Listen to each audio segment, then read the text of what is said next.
नमस्कार दोस्तों, स्वागत है आपका द जीएस क्लास में। तो आज मैं आया हूँ नई सीरीज़ को लेकर आपके सामने। ये जो है एमसीक्यू सीरीज़ है labour laws, industrial relation, social security के लिए। एग्जाम करीब है तो अब थ्योरी पढ़ने का कोई इतना मतलब बनता नहीं है। आप बस क्वेश्चन प्रैक्टिस करिए। जो रेलेवेंट क्वेश्चन अगर आपको कहीं से मिल जाते हैं तो वो प्रैक्टिस करना बहुत ज़रूरी है। वहीं से आपकी जो है तैयारी जो है उसको, मतलब तैयारी जो आप कर ही चुके होंगे, ठीक है, उसका रिवीजन जो है अब इसी तरह से हो जाएगा। तो आप थ्योरी के पीछे बहुत मत भागिए। मैं तो ये सजेशन दूंगा कि आप जो है एमसीक्यू प्रैक्टिस करना शुरू कर दीजिए। जो आपने पढ़ लिया, जो छूट गया वो एमसीक्यू के थ्रू कवर करिए। तो ये बहुत प्लान्ड एमसीक्यूज हैं, सारे मैंने बनाए हैं मोस्टली। या तो फिर प्रीवियस ईयर क्वेश्चन है, या तो आपको यहाँ पे जितने भी क्वेश्चन मिला तो वो प्रीवियस ईयर क्वेश्चन होगा, या तो फिर मैंने बना रखा होगा। कहीं से भी आपको कॉपी पेस्ट क्वेश्चन नहीं मिलने वाला है। अगर आपको दिखता है कि हाँ कोई कॉमन क्वेश्चन है तो फिर उन्होंने भी प्रीवियस ईयर क्वेश्चन ही उठा रखा होगा, ठीक है। तो ये मत आके बोलेगा कि नहीं ये तो आपने कॉपी पेस्ट कर दिया। तो या तो प्रीवियस ईयर क्वेश्चन है, या तो फिर वो जो है मैंने खुद डिज़ाइन किया है। तो मोस्टली क्वेश्चन ऐसे होंगे जो आपको कहीं नहीं दिखेंगे, और कुछ क्वेश्चन ऐसे होंगे जो कि आपको कहीं किसी ना किसी प्रीवियस ईयर क्वेश्चन किसी एग्जाम में मिल जाएंगे, क्योंकि स्टेट्स के कई सारे ऐसे एग्जाम होते हैं जिसमें लेबर वेलफेयर के क्वेश्चन, इंडस्ट्रियल रिलेशन के क्वेश्चन बहुत आते हैं। तो वहाँ से मैंने क्वेश्चन उठाए हैं और उसी के बेसिस पे मैंने कुछ क्वेश्चन खुद ही बनाए हुए हैं, ठीक है। तो चलिए डिस्कस करते हैं इसके बारे में। ये कुछ मेरे बारे में। मेरा नाम अविनाश श्रीवास्तव, बाकी कुछ क्वालिफिकेशंस आप देख सकते हैं। बाकी लेक्चर की अपडेट्स आपको टेलीग्राम पे मिल जाएंगी। पीडीएफ वीडियो जो भी है, अब लेक्चर हो रखे हैं जितने भी, उसके पीडीएफ जो है टेलीग्राम पे पड़े हुए हैं। इंडस्ट्रियल रिलेशन हो गया, लेबर हाउस, तो आप वहाँ से ले सकते हैं। ज्वाइन कर लीजिएगा, बहुत फ़ायदा मिलने वाला है आपको वहाँ से। कई चीज़ें मैं उसमें डालता रहता हूँ ऐसे। तो चलिए पहला क्वेश्चन डिस्कस करते हैं। Minimum wage convention ILO held in, अभी किस साल में हुई और किस क्या कहते हैं उसका नंबर क्या है, नंबर होता है ना उसका कन्वेंशन का। तो ये किस ईयर में हुई तो गेस कर लीजिए। तो इसका आंसर है सी, ठीक है। तो ये हुई थी 1970 में और इसका नंबर है 1931। मोस्टली क्वेश्चन जो है वो मिसलेनियस हैं, ताकि आपका पूरा रिवीजन ऐसा ना हो कि खाली आपने एक ही एक्ट पढ़ लिया। या मेरा ये रीज़न ये है इसको देने का कि जैसे आपके पास जब क्वेश्चंस आए सारे के सारे, तो आप एक साथ प्रैक्टिस जब करना शुरू करेंगे तो आपके सारे टॉपिक एक साथ रिवाइज होंगे। ऐसा नहीं कि आज जब एग्जाम पहुंचे तो यार मैंने तो डिस्प्यूट एक्ट किया, खाली उस पर ज़्यादा ध्यान दे दिया, फैक्ट्रीज एक्ट तो मैं कर ही नहीं पाया। तो ये आपके साथ इसमें नहीं होगा, ये फ़ायदा है आपका, ठीक है। तो आपका सब कुछ रिवीजन हो जाएगा। हर एक टॉपिक से क्वेश्चन उठाएं, जो भी आपको जब ये सीरीज़ पूरी हो जाएगी तो आपको वो सारे टॉपिक से क्वेश्चन मिल जाएंगे। आपको ऐसा नहीं होगा कि ये टॉपिक मैंने कहीं पे छोड़ दिया, ठीक है। तो चलिए नेक्स्ट क्वेश्चन है the term subsistence wages means. अब सब्सिस्टेंस वेजेस क्या होती हैं आप सोचिए। तो सब्सिस्टेंस वेजेस ये होती है कि बस वो मिनिमम वेज मिल जाए, जिससे थोड़ा बहुत बस काम चल जाए, ठीक है। तो वो होती है मिनिमम वेज। तो यहाँ पे जो अप्रोप्रिएट आंसर हो सकता है वो हो सकता है just enough to make both ends meet. यहाँ पे देखिए थोड़ा घुमा के जो है फ्रेम किया हुआ क्वेश्चन है कि ईडीएम टाइप में दे दिया, ठीक है। तो इसका आंसर हो जाएगा one, I mean A. Minimum wages act applicable to. अब मिनिमम वेजेस एक्ट जो होता है वो भाई किस पे एप्लीकेबल होता है, तो ये सोचने वाली बात है किस में एप्लीकेबल होता है। कुछ लोग ऑर्गेनाइज सेक्टर पे एप्लीकेबल खाली होता होगा, भाई बिल्कुल एक्ट है तो। क्योंकि मोस्टली एक्ट ऐसे होते हैं कि खाली ऑर्गेनाइज सेक्टर पे ही वो काम करते हैं, लेकिन ये किस पे, दोनों पे ये एक्ट काम करेगा, और अनऑर्गेनाइज सेक्टर और ऑर्गेनाइज सेक्टर दोनों पे। ब्लू कॉलर वर्कर्स तो ये ऑर्गेनाइज सेक्टर के अंडर ही आ गया, तो सी का ऑप्शन रखने का कोई मतलब नहीं। तो A and B both answer हो जाएगा।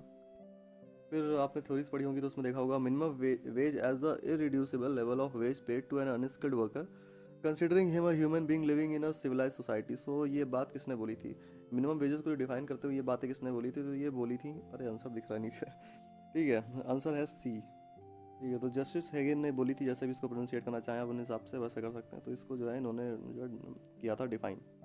फिर क्वेश्चन है मिनिमम वेजेस से अगर कोई उसको फॉलो नहीं करता है उस एक्ट को, तो क्या हो सकता है उसके साथ, है ना। तो ये हो सकता है कि 6 मंथ्स तक की जेल हो सकती है और 500 रुपये का भारी जुर्माना जो है आपको देना पड़ सकता है। तो इतनी सी बात है इसमें, ठीक है। तो आंसर हो जाएगा सी। फिर नेक्स्ट क्वेश्चन की बात करते हैं, उससे पूछ रहा है कि विच of the following is incorrect regarding minimum wages advisory board. अब पहले जान लेते हैं कि एडवाइजरी बोर्ड भाई करता क्या है। तो ये एडवाइजरी बोर्ड ये करता है कि जो है एम्प्लॉयर मिलते हैं, ठीक है, गवर्नमेंट में कुछ लोग मिलते हैं। तो वो सब मिलके, गवर्नमेंट क्या होता है, चेयरमैन जो है जो होता है उसमें, तो समझ लीजिए गवर्नमेंट का ऑफिशियल एक तरह से होता है। तो वो सब मिलके क्या करते हैं, मिनिमम वेजेस क्या होनी चाहिए, वो कुछ सर्टेन क्राइटेरिया होता है, कुछ फैक्ट्स होते हैं उनके ऊपर, फैक्ट्स क्या कह रहे हैं, कुछ पॉइंट्स होते हैं उनके बेसिस, मतलब डेली कितना खर्चा एक इंसान कर सकता है उस हिसाब से जो है मिनिमम वेजेस उनके बेसिस पे जो डिफाइन करती है एडवाइजरी बोर्ड। और ये एडवाइस देती है, ये फिक्स नहीं कर देती है, मतलब एडवाइस देती है। तो इस एडवाइजरी बोर्ड का जो है, इसमें इसका जो जितने भी लोग होते हैं तो वो उसके बारे में दिया हुआ है कि इसमें कौन सा इनकरेक्ट है ये बताना है इसमें। Employ shall be in equal numbers, तो एम्प्लॉयर तो ये आप देख लीजिए। It will be include independent person as well, तो इंडिपेंडेंट पर्सन भी इंक्लूड कर सकता है। There will be a chairman who will be independent person, ठीक है, इंडिपेंडेंट पर्सन होना चाहिए। Independent person shall not exceed half of the total members. तो अब इसमें से कौन सा इनकरेक्ट है, तो इसका इनकरेक्ट जो ऑप्शन है वो है डी, ठीक है। तो डी होगा इसमें। इंडिपेंडेंट पर्सन जो है वो 1/3 से ऊपर नहीं हो सकते, 1/2 लिखा हुआ है तो 1/3 से ऊपर नहीं हो सकते, ठीक है। तो ये हो जाएगा इसका आंसर डी। नेक्स्ट क्वेश्चन की बात करते हैं। Vigilance committee at district level for bonded labour shall not exceed. तो जो विजिलेंस कमेटी होती है डिस्ट्रिक्ट लेवल पर, बल्कि सब डिस्ट्रिक्ट लेवल पर भी होती हैं ये, तो उसमें क्या होता है, बॉन्डेड लेबर जो होते हैं उनके उनके उत्थान के लिए जो है वो बातें वहाँ पे विजिलेंस कमेटी में चीज़ें देखी जाती हैं कि कहीं पे कहीं इसकी प्रैक्टिस तो नहीं हो रही है, या कोई भी चीज़ है उसके बारे में जो है वहाँ पे उस कमेटी में डिस्कशन होता है। तो उसके जो मेंबर्स होते हैं वो कितने होने चाहिए, इंक्लूडिंग चेयरमैन। चेयरमैन को अगर इंक्लूड कर दे तो उसके मेंबर होने चाहिए 11, ठीक है। तो इसका आंसर हो जाएगा डी। और देखा मैंने कई सारे ऐसे यूट्यूब चैनल पे लगभग 50-50 30 एक एक घंटे का लेक्चर बना रहे हैं, उसमें क्वेश्चन 10 कराते हैं, लाइव पे चला देते हैं, बच्चे बकवास करते रहते हैं, वो आंसर देते रहते हैं और अपना जो है चलता रहता है कि घंटे बर्बाद हो जाते हैं, ठीक है। तो ये एक मत करिए, अपना 15-20 मिनट की क्लास जहाँ पे फटाफट आंसर मिले वो करिए, वो वाला काम, ठीक है। चलिए नेक्स्ट क्वेश्चन पे चलते हैं। Which of the following is not regarded as wage legislation. अब इसमें से वेज लेजिस्लेशन जो है वो उसमें से कौन सा नहीं होगा। तो मिनिमम वेजेस एक्ट 1948 ऑब्वियसली ये होगा ही। पेमेंट ऑफ बोनस एक्ट या बताइए, इक्वल रेम्युनरेशन ये होगा कि नहीं होगा। पेमेंट ऑफ वेजेस एक्ट, तो इसमें से इसका आंसर हो जाएगा ये बी, ठीक है। पेमेंट ऑफ बोनस, क्यों वेज में आता ही नहीं है पेमेंट ऑफ बोनस, ठीक है, तो ये ही होगा, ये हो जाएगा, इसका आंसर बी हो जाएगा। लेआउट चेंज करिए थोड़ा सा, वो गायब हो गया, पीछे मैंने लगाया नहीं है। चलिए वैसे वाइट भी बैकग्राउंड सही लग रहा होगा। अब ये क्वेश्चन, प्रीवियस क्वेश्चन ये भी है, मैंने लिया था किसी स्टेट के किसी एग्जाम से, ठीक है। तो इसमें देख लीजिए, which of the following are correct about unorganised sector workers social security act. तो इसके बारे में आपको बताना है कि इसमें क्या था, ये कब पास हुआ था। तो इट वॉज पास इन 2008।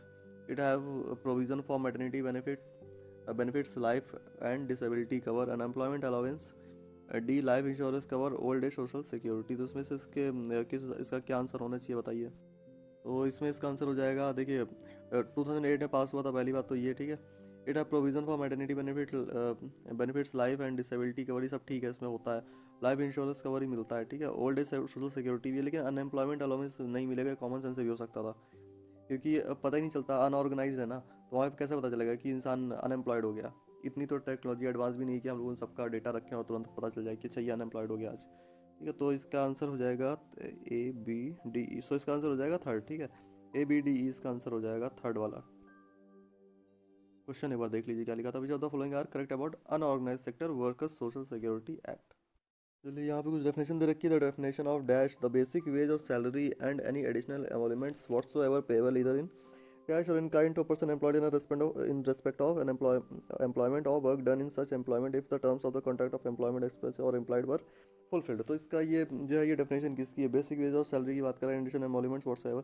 तो ये जो है डेफिनेशन, ये डेफिनेशन हो जाएगी रेम्युनरेशन की, ठीक है। तो ये डेफिनेशन जो है ये रेम्युनरेशन की है, तो इसका आंसर हो जाएगा ए, ठीक है। ठीक है नेक्स्ट देखिए, पीडीएफ के नीचे मैंने आंसर इसलिए डाल रखे हैं क्योंकि जब मैं पीडीएफ दूंगा किसी को तो जो है वहाँ पे आंसर जो है नीचे मिलने चाहिए, इसलिए वरना चाहता था यहाँ पे ना लिखता, ठीक है। तो ये आंसर इसलिए लिख रखे हैं यहाँ पे। तो मैं आपको जो है जब पीडीएफ दूंगा तो आपको आंसर मैंने एक साथ नीचे नहीं लिखे हैं, इसीलिए वहाँ पे मेहनत लगती है। पीडीएफ से पढ़ने में दिक्कत होती है कि ऊपर क्वेश्चन पढ़ा फिर सबसे लास्ट में जाके आंसर देखना पड़ रहा, तो ऐसा नहीं करना पड़ेगा। सीधा ऊपर आप क्वेश्चन देखेंगे, नीचे आंसर दिया हुआ तो याद रहेगा, ठीक है। मेहनत नहीं पड़ेगी, टाइम कम है।